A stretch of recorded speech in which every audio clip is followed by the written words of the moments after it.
Have you ever felt that it seems a little unfair that some people seem to have nice horse after nice horse, and yet you seem to be always riding horses that are difficult, frustrating, they're nervous, they're spooky. You just can't seem to get out of this cycle of horses that just aren't quite suiting you. And yet other people, your friends, are constantly getting horses that seem to be just easy, seem to be just exactly what they're looking for, seem to be able to be a part of them, part of what they're trying to do, and always extending and helping them, being generous personalities. It comes down to expectations and how we also hold the history of our riding within our bodies. And so if you think of it this way, expectations are that simple thing is, if I have had this happen to me, what I tend to be doing is I expect the next thing to do that to me as well. In other words, I can be looking to change, I can be searching as much as I can for that difference, but what I often tend to do is fall into similarity. In other words, I'm looking for this horse to be more forward, or to be more placid, or to be more generous, yet my expectation is, and my assumptions around what has been happening to me form a pattern that I tend to repeat the pattern. In other words, I tend to look for likeness rather than look for difference. And because that is what I'm used to, this is, I have trained my expectations in riding, changed my judgment in riding around these patterns. That's the same with our human friends and our human acquaintance. We tend to do the same patterns over and over again, and yet, even though that we might be looking for something that's more supportive, or something that's actually looking to enhance where we want to go to, we often tend to repeat that pattern of a person that we have as a friend who's very self-critical and is often deputy downer in terms of our expectations and what we want to do. And so we tend to have that same patterns, because also we believe in, are we worthy of having something better, and is this a reflection of our true self, or is where I want to go to the reflection of my true self? And that can be a really hard pattern to change. And then this equally the same thing in terms of, if I'm holding trauma in my body from my last few horses, I will hold that trauma in my body for my next horse. In other words, if I do get a completely different horse, that a horse that is generous, the horse that is kind, but if I'm holding trauma in my body from the last two horses that tried to buck me off every time I went over a vertical, then of course, if I'm holding that trauma, I'm going to be starting to transfer that to my next horse. However, if my next horse is so self-confident and so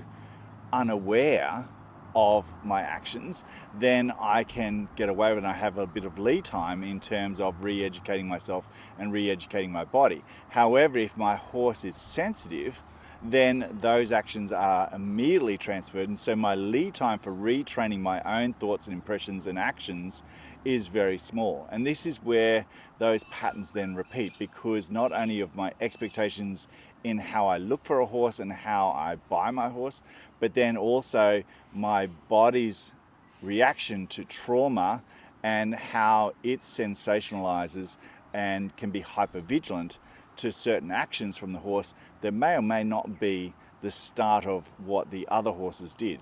And so then we often take our anxiety, we take our trauma through to the next relationship. And that's often very repeatable. And this is the way we try to help stop that pattern. First thing is acknowledging and really noticing that they are our pattern. They can obviously be from our previous horse, but if I hold on to the pattern, I'm now transferring it forward to the next horse. So we've got to understand what the patterns are that we're holding in our body, and what trauma that we're holding in our body, and really acknowledge that, and set our task and our challenge really low to try and break this cycle of tension that we're holding in our body, and those thoughts that this horse will cough, sneeze, or put its head down, and immediately that's its sign to spook, whereas this horse mightn't have that at all. So do I proactively be able to let go of tension, be able to let go of my strong flight, fight, or freeze instincts, so my horse that it's operating on my body language can understand what I'm trying to get done. So when we look at those people that are constantly seem to be, the gift of karma, where they are getting nice horse after nice horse, and yet we seem to be on the treadmill the other way around, it's making sure I break those cycles and understanding the cycles that they are. My expectations of how I look at horse, and this is then make sure you go out and you ride quite a few different horses, and not just one-off rides, but have a few lessons, making sure how's this horse responding to me, how do I respond to myself as well as anything else, and then also in times of challenge, how much trauma am I holding in my body? Because at the end of the day, our bodies are our language patterns to our horse. And if my language pattern to my horse is I hold this trauma because of expectations of this happens and that triggers this, and then it is all escalating downhill, then I am now training this next horse to hold exactly those same patterns. So if I want to change the patterns, I've got to really closely look at my expectations and also my own body language that I'm holding within myself of when I'm under challenge or under threat, how do I react and how do I change that, and what tools have I got missing or am I not using in those challenge moments. So it is possible to change. It is not written in stone that you are unworthy of a nice horse, that you are undeserving, and that you're obviously not working hard enough to deserve something like this. They are expectations that we put on ourselves, not the patterns of what's possible. Thinking about whether you deserve or you're worthy or that you haven't worked hard enough for a horse that breaks these cycles has got very little to do with actually the training patterns that you need to do to let your body ride in flow and as a helpful partner to your new partner.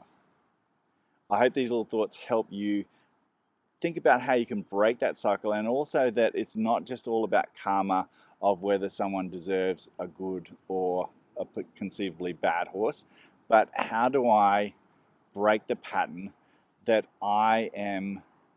allowing myself to be worthy and also dropping the trauma of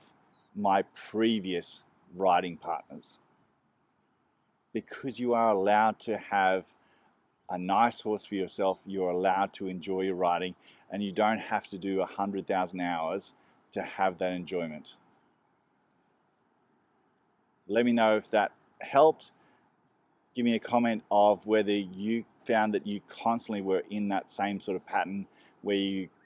were looking for differences and yet you